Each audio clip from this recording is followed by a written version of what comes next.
تو زکوٰۃ کے جتنے فقہی احکام و مسائل ہیں الحمدللہ یہ صحیح الاسناد احادیث سے ثابت ہیں اور اکثریت پر اجماع امت ہے، اور جب اجماع امت کسی مسئلے پر ہو تو اس سے کتاب و سنت سے دلیل کی ضرورت نہیں رہتی، کیونکہ اجماع خود بہت بڑی دلیل ہے۔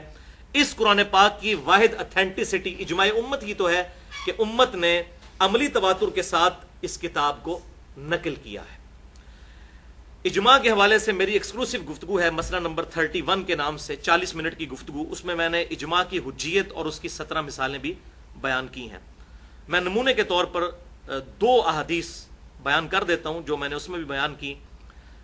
پہلی حدیث موقوفاً امیر المؤمنین سیدنا عمر ابن خطاب رضی اللہ تعالیٰ عنہ کا مبارک قول ہے، المصنف ابن ابی شیبہ میں انٹرنیشنل نمبرنگ کے مطابق کتاب البیوع چیپٹر میں 22,990 انہوں نے کوفے کے قاضی شریح کو خط لکھا کہ جب بھی تجھے کوئی مسئلہ آئے تو سب سے پہلے کتاب اللہ میں اسے تلاش کر، اگر کتاب اللہ میں نہ پائے تو پھر سنت رسول صلی اللہ علیہ وسلم میں اسے تلاش کر، اگر سنت میں بھی نہ پائے تو پھر امت کے اجماع میں دیکھو کہ امت کس چیز کو ایکسیپٹ کیے ہوئے ہے، اور اگر اجماع میں بھی نہ پاؤ تو پھر تم اجتہاد کر سکتے ہو، اور اگر نہ کرو تو تب بھی درست ہے اجتہاد۔ تو یہ بنیادی طور پہ 4 چیزیں ہیں، کتاب اللہ، سنت اور اجماع، یہ مین ایبسولوٹ 3 دلائل ہیں، اور چوتھی چیز جو ہے اجتہاد، وہ ایبسولوٹ نہیں ہے، ریلیٹو ہے، اس میں اختلاف ہو سکتا ہے، آپ کو بھی حق ہے اختلاف کرنے کا، مجھے بھی۔ پوری امت کے لیے اجتہاد کا دروازہ قیامت تک کے لیے کھلا ہے، کتاب و سنت کے دلائل کی روشنی میں، اپنی ذاتی رائے کی روشنی میں نہیں۔ بہرحال اسی طریقے سے المستدرک للحاکم میں صحیح سند کے ساتھ انٹرنیشنل نمبرنگ کے مطابق کتاب العلم چیپٹر میں 399 نمبر حدیث ہے، آپ صلی اللہ علیہ وسلم نے ارشاد فرمایا، اللہ تعالیٰ میری امت کو کبھی بھی گمراہی پر جمع نہیں ہونے دے گا، جماعت پر اللہ کا ہاتھ ہے۔ یہ اکثر جو ہماری یہ مختلف جماعتیں اور پارٹیاں یہ حدیث پیش کر رہی ہوتی ہیں، جماعت پہ اللہ کا ہاتھ ہے، تو وہ اپنی جماعت بتا رہے ہوتے ہیں۔ اس جماعت سے مراد اجماع امت ہے، یہ پارٹیاں بازیاں نہیں ہیں جو یہ جعلی قسم کی پارٹیاں بنا کے، اور سیاسی پارٹیاں اور مذہبی پارٹیاں اور ان کے امیر بنائے ہوئے ہیں، یہ جماعت مراد نہیں، اس سے مراد ہے امت کی مین سٹریم، اجماع امت۔ میری امت کبھی گمراہی پر جمع نہیں ہوگی، جماعت پہ اللہ کا ہاتھ ہے۔ تو اس جماعت سے مراد ہے امت کی پوری اجماعی جو تھاٹ ہے، اس کو اجماع کہا گیا۔ اس پہ اللہ تعالیٰ اس امت کی حفاظت کرے گا۔ یہ 17 کا عدد میں نے ڈیڈکٹ کیا ہے کہ دن رات میں فرض نماز کی جو رکعتیں ہیں وہ 17 ہیں، جس پہ اہل سنت اور اہل تشیع کا اجماع ہے، 2 فجر کی، 4 ظہر کی، 4 عصر، 3 مغرب اور 4 عشاء، یہ جو 17 فرائض بنتے ہیں اس کی نسبت۔ پچھلی دفعہ بھی میں نے یہ بات کی تھی تو لوگوں کی طرف سے یہ بھی کیوری آئی کہ بھئی اہل تشیع آپ کیوں کہتے ہیں؟ اہل تشیع تو 3 نمازیں پڑھتے ہیں۔ تو بھائیو، اہل تشیع 3 نمازیں نہیں پڑھتے، اہل تشیع بھی 5 نمازیں ہی پڑھتے ہیں، وہ نمازوں کو جمع کرتے ہیں، ظہر اور عصر کو جمع کرتے ہیں، اور مغرب اور عشاء کو بھی جمع کرتے ہیں۔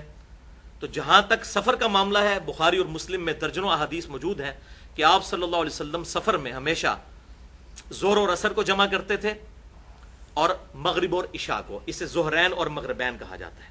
لیکن ایک حدیث ایسی ہے جو صحیح مسلم میں 3-4 طرق اس کے آئے ہیں، انٹرنیشنل نمبر کے مطابق 1629 نمبر اور 1633 نمبر، جس پہ امام نووی نے صحیح مسلم میں باب بھی باندھا ہے کہ سفر کے علاوہ حضر میں بھی، عام حالات میں بھی نمازیں جمع کی جا سکتی ہیں۔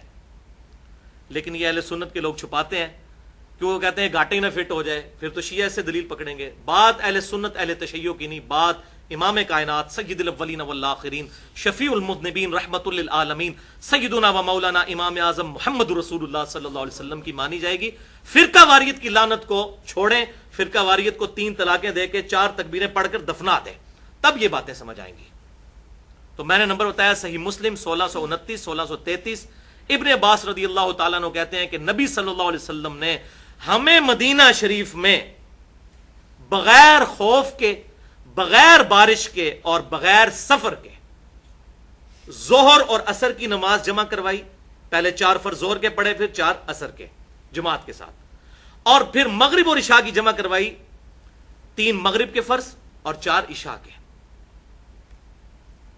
اب جب یہ انہوں نے بات کی ابن عباس رضی اللہ تعالیٰ عنہ نے، تو ظاہر ہے کہ آگے سب کے لیے پریشانی تھی۔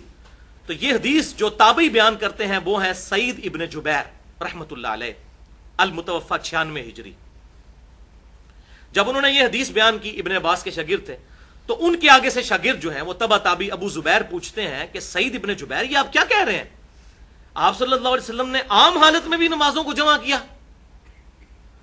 تو انہوں نے کہا ہاں، میں نے بھی یہی سوال حضرت عبداللہ ابن عباس سے پوچھا تھا کہ یہ آپ کیا کہہ رہے ہیں کہ آپ صلی اللہ علیہ وسلم نے ظہر اور عصر کو اور مغرب اور عشاء کو عام حالت میں بھی جمع کیا تھا، تو کیوں کیا تھا؟ تو حضرت عبداللہ ابن عباس رضی اللہ تعالی عنہ نے فرمایا آپ صلی اللہ علیہ وسلم نے یہ اس لیے کیا تھا تاکہ امت کے لیے نمازوں کے معاملے میں کوئی تکلیف نہ باقی رہے، آسانی پیدا ہو جائے۔ حریص علیکم بالمؤمنین رؤوف الرحیم، اللہ کے محبوب صلی اللہ علیہ وسلم مومنین کی جانوں سے بڑھ کر ان پر رحم فرمانے والے ہیں۔ لیکن مولویوں نے یہ فیسلٹی ہم سے چھین لی اور اسے شیعہ سنی کا مسئلہ بنا دیا۔ ہاں یہ بات درست ہے، اس کی روٹین نہ بنائی جائے، کبھی کبھار کوئی جمع کرتا ہے، روٹین بھی اگر کوئی بنائے اس پہ فتویٰ کوئی نہیں لگے گا۔ ایون اہل تشیع کی کتابوں میں بھی یہ لکھا ہوا ہے کہ افضل یہی ہے کہ پانچوں نمازیں الگ الگ وقت میں پڑھی جائیں، یہ صرف جائز ہے، ہم بھی یہی کہتے ہیں، افضلیت یہی ہے کہ 5 نمازیں الگ الگ وقت میں پڑھی جائیں۔ لیکن اگر کوئی ان کو جمع کر لیتا ہے، فجر کو الگ پڑھتا ہے، ظہر و عصر کو جمع کرتا ہے اور مغرب اور عشاء کو، تو یہ بالکل اہل سنت اور اہل تشیع کا اس پر بھی اجماع ہے۔ یہ میں نے اس حوالے سے کلیئر کر دیا کیونکہ یہ کافی سارے اس پہ کامنٹس لوگوں کے آ رہے تھے، میں نے کہا کہ اسے شروع میں ہی میں کلیئر کر دوں۔